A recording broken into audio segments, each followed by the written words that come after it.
Have you ever noticed that as you change, the world around you seems to change with you? Not all at once, not dramatically, just quietly and slowly. Maybe a friendship that used to feel easy suddenly feels a little bit heavier. Or maybe you find yourself choosing a night alone over a night out and it doesn't feel like loneliness anymore, it feels like relief. Or maybe you're watching someone you love go through the opposite, watching their world get louder and messier and harder and wondering why. Well, I've been sitting with both of these lately, my own quiet shift and someone else's really hard season. And it's brought me back to something I believe deeply, that our outer world is often a reflection of our inner one, and not as a punishment, not as bad luck, but as a mirror. Welcome back to the Wonders Within podcast. I'm Nikki Denham, founder of Wellness Wonders Australia. And today we're talking about identity, energy, and self-worth, and what it actually looks like when your vibe starts calling in a different life. Right now, I would say in my world, I am currently in the in-between. I don't fully resonate with my old life anymore, but I haven't landed in my new one yet either. And I want to be clear, that doesn't mean I feel behind because, to be truthful, I don't feel any kind of way about it. I'm not rushing and I'm not panicked about it. I'm just concentrating on becoming the best version of myself for myself, and I trust that the universe will light my way from there. And so instead of chasing the next thing, I've just started to value my solitude. And not as a waiting room or as a consolation prize while I try to figure out where I belong, but as its own kind of home. And here's the part that surprised me. Even in that solitude, I'm not actually alone. The people who are crossing my path right now, so the conversations, the socializing, and the little moments of connection, they are night and day from who I used to call in.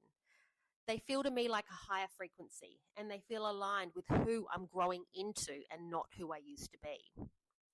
So the in-between isn't empty. It's proof that something has already shifted in my reality. Now, I want to be really clear about something because I know a lot of people in my life listen to this podcast, and this isn't me quietly auditing everyone around me. A lot of my long-term people are on their own journeys too, and we are ascending together. And those relationships are some of the strongest I have, and I'm deeply grateful for them. Some relationships have naturally dropped off, and that's perfectly okay. And some are still settling, still figuring out where they fit as I change and as they change, and that's okay too. And none of that is a verdict on anyone. It just is what happens when people are all growing, sometimes at different paces and sometimes in different directions. And this episode isn't about picking people apart. It's about what happens internally that makes any of that possible in the first place. Now, here's the part that's been sitting a little heavier for me. I have someone really close to me right now who is having a really hard run. Job stress, car trouble, home trouble, one thing after another. And then in the middle of it, she's found herself surrounded by, let's just say, not so great people. Humans that mirror the chaos rather than steady her through it. And I want to be really clear, this is not about judging her. It is about what her life is reflecting back to her. Because our external world, the people, the circumstances, and the noise around us is sometimes a brutal mirror of our inner world.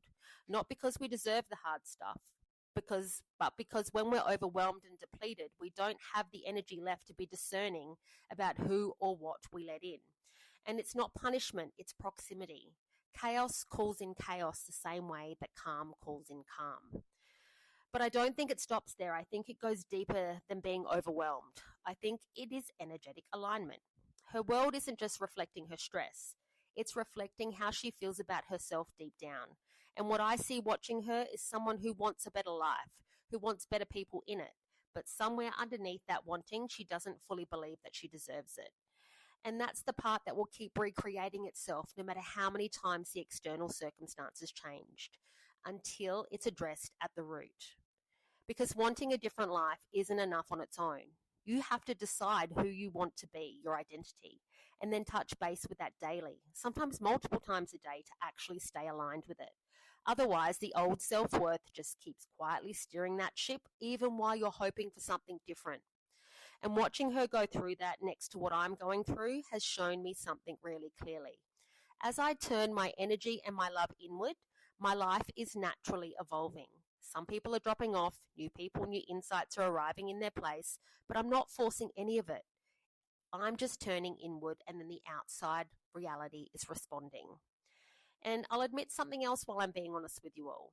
I have been thinking about some of the relationship that I called in when I was at my low points. People I gave far too much love, time, energy, and space to. And thinking about them now, seriously, makes my skin crawl. My body has a visceral reaction. But here's the reframe. The reaction isn't shame anymore, it's evidence. You don't feel that kind of discomfort unless you have moved. The version of me who called those people in didn't feel that discomfort because she didn't know her own worth yet.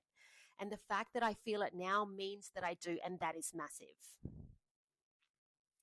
So if our external world really is a mirror, the obvious next question is, how do you actually change what it's reflecting? Well, it starts with identity work.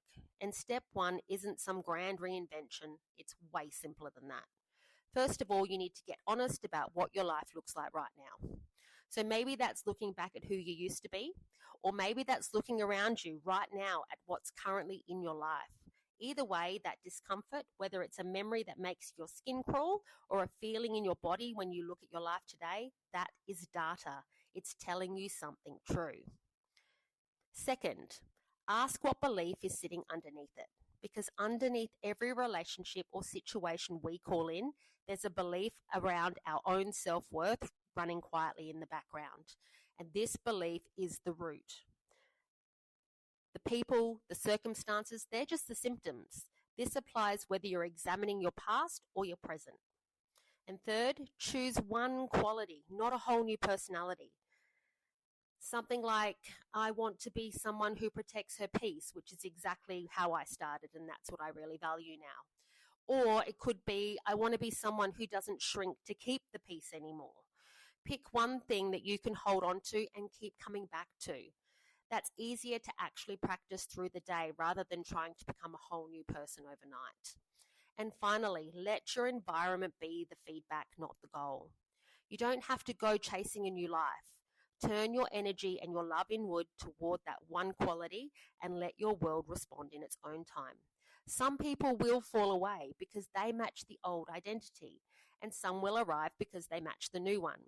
And this might already be happening for you, or it might be about to start. Now, that's exactly what's happening for me now. I didn't force a single bit of it. I just kept turning inward, and my life kept rearranging itself around who I am becoming. And if you're right at the start of that instead, that's okay. It works exactly the same way. It just takes a little more time to show up.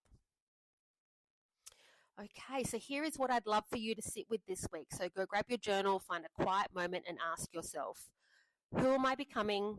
What does she value? And how does she currently treat herself?